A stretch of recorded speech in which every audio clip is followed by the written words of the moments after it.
For my music video, I decided to create a human stop motion piece, which involves taking lots of pictures and putting them together in order to create movement. I chose to animate at 12 frames per second instead of the standard 24 frames, as I believe the slower, jerky quality of the video works well with the overall tempo, atmosphere, tone and mood of the track. The tranquil, almost mesmerising setting of the beautiful woods also works brilliantly with the style of the track. This view was also strongly supported by respondents of my survey, and also by the artist himself, who said, "The mood is perfect for the song." The choices I made for my digipack and advert also continue this overall style. For example, my advert features outlines of trees and branches.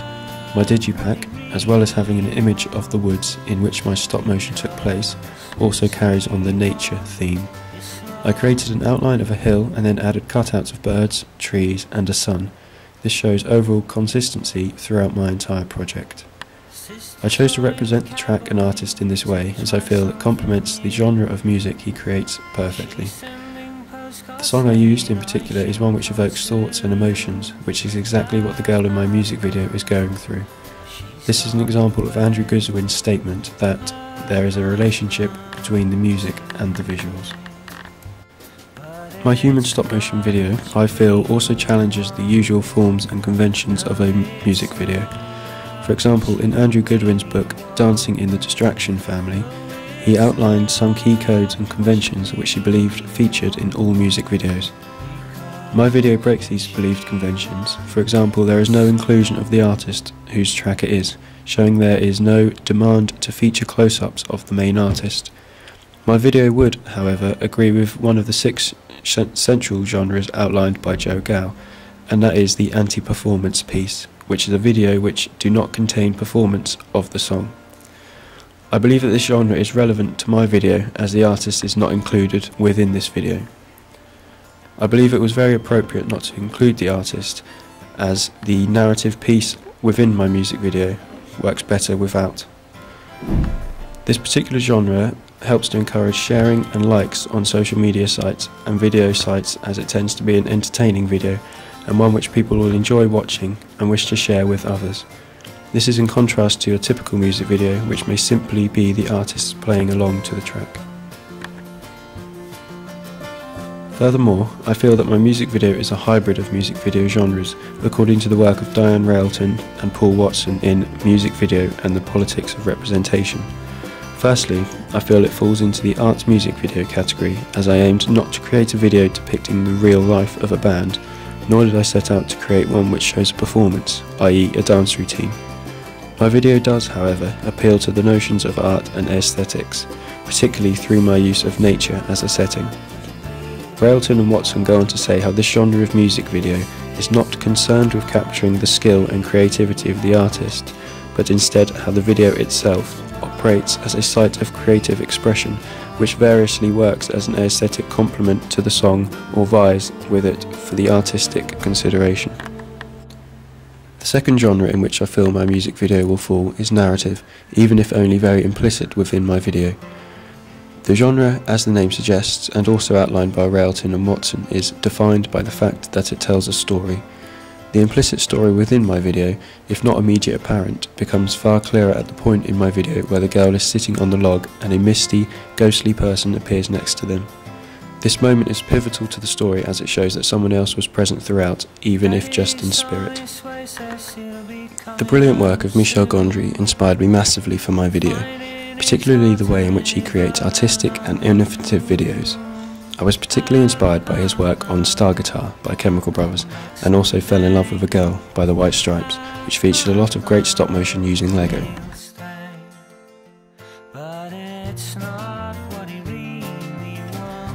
Besides the great work by Gondry, my main and initial inspiration to use human stop motion was through watching the video for End Love by OK Go.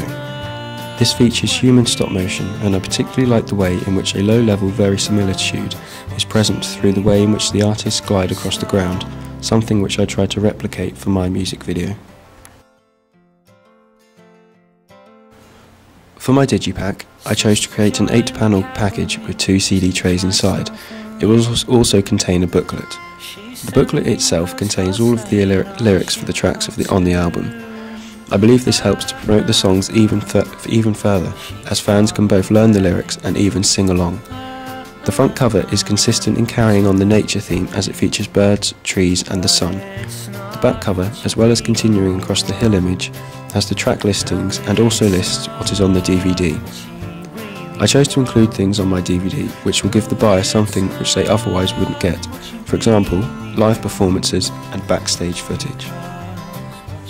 These also help to give the fans a personal, friendly representation of the artist, something which they highly value and thus further encouraging them to buy the digipack. Moreover, through my prior research I also found that physical sales are in decline, so it is very important that if you are to get sales of a physical product, then it needs to contain something which the customer will value highly. My print advert, as with all of the elements of my project, has a theme of nature. It features outlines of trees along the bottom in white, set on a yellow, golden colour background. I aligned all of the text along right and left hand borders to give it a clean and professional look, in keeping with other adverts which I researched and looked at for inspiration. As well, of course, including the artist's name, album title and when it's out, I also added reviews. Almost every advert I looked at had a review of some kind on it, so I felt it was very important to include this on mine.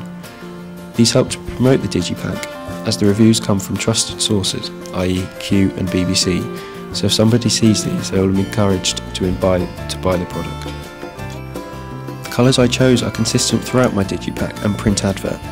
I chose a shade of yellow and gold which represents the sun at dusk or dawn, another example of how the theme of nature is used throughout my project. Also, as you can see on my digipack, the sun is present and can be seen rising or setting. Overall, I feel this shows how there is a clear, recognisable link between all three elements of my music promo project and has helped to create a brand identity. Customers can now relate to the artists with a specific genre of music and will know that what they are expecting when they buy their products. In order to get some feedback on my work, I created a SurveyMonkey survey and published it online for people to fill out. I am very pleased with the response I got from this question, as everybody agreed that the setting suits the track. A couple of comments I got said, "The calm feel of the music goes with the serenity of the woods," and another said, "A fairly relaxing and tranquil setting to fit a slower, stripped back and easily listening song." These two responses in particularly were very encouraging, as I put a lot of thought into exactly where I would set my music video, and it's good that people agreed that it worked well. Questions number 5 and 6 asked what people liked most and least about my music video. Overall, everyone had some really nice comments to make about the music video, which I was very pleased with, and the artist himself sent a really positive email. The simplicity and effective use of stop motion were the main positives with the music video, and also the transitions. This shows how it was very important for me to plan exactly what I wanted to achieve before I set out and did it.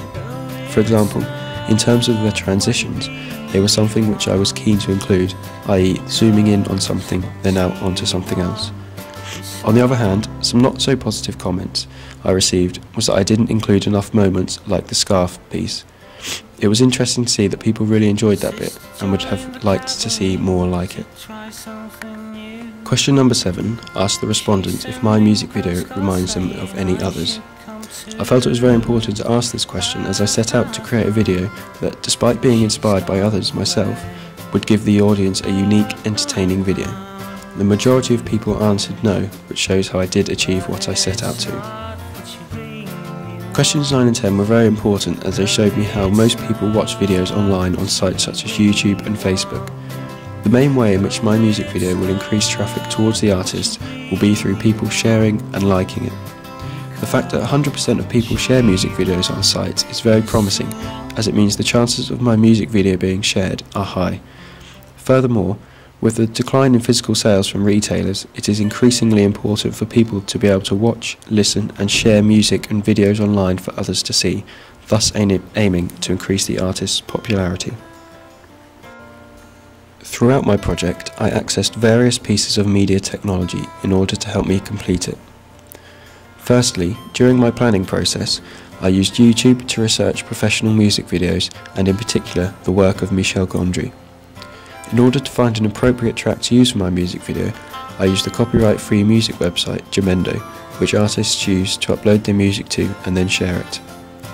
I also found that being able to access the internet on my iPhone was particularly useful, as I was able to communicate with the artist via email and also access Blogger to keep track of what I needed to do.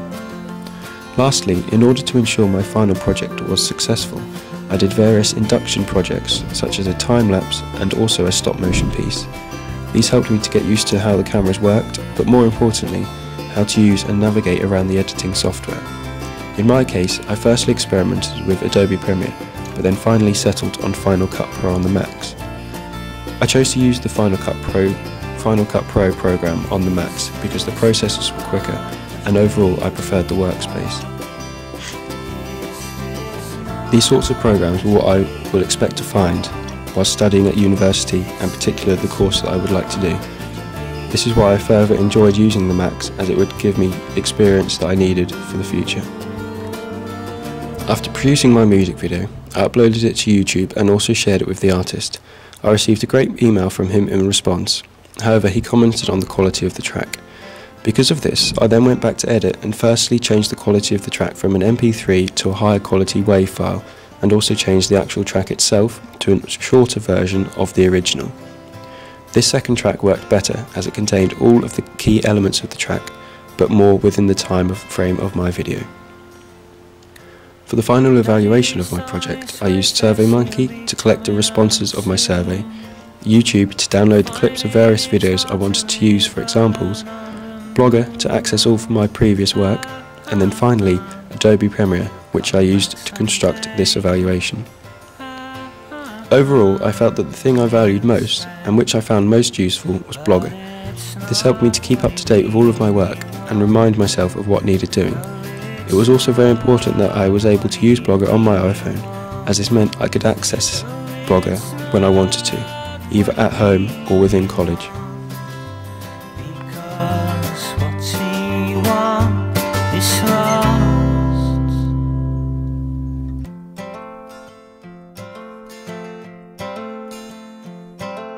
Sister joined the cavalry to try something new.